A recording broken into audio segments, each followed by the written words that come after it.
Britton here. One of the newest and most amazing features in Pigment is the color wheel, and I want to show you how to get the most out of it.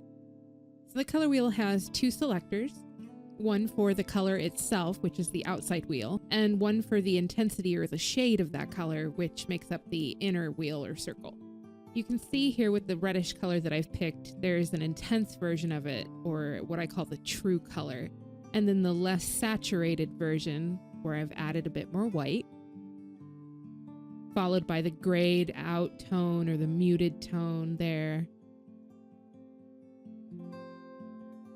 And at the bottom right, a rich dark red. And all of these colors are contained within that initial color that I picked on the outside wheel. So you have endless options and ways to get specific colors. So it really allows for a lot of creativity and imagination. Another cool feature in the Pigment app is the My Colors tab in the palettes menu here at the bottom.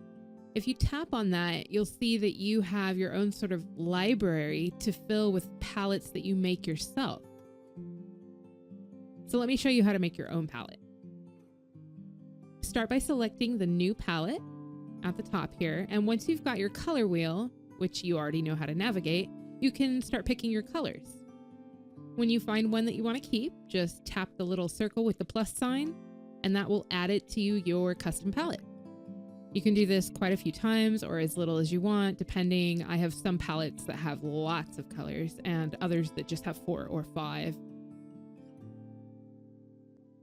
So when you're satisfied with your palette, tap the green arrow at the top right and you'll be prompted to give your palette a name.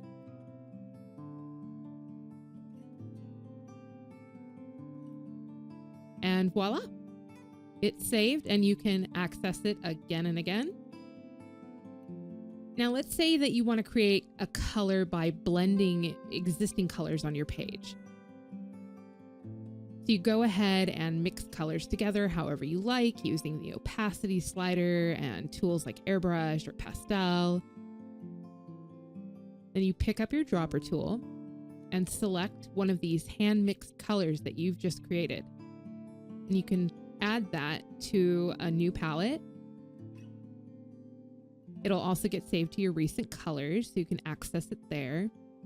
And one really useful thing to know is that if you want to delete a color from your custom palette at any time, just double tap it and it will disappear. That's useful if you're updating a palette that you made a while back or whatever. So there's just so much to explore with these new features. They'll add a ton of dimension and uniqueness to your coloring experience. Very cool, very fun to play with.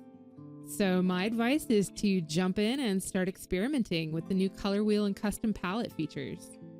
I hope you found this tutorial helpful, and if you have ideas for future tutorials, please comment below. This is Britton for Pigment, and thanks for watching.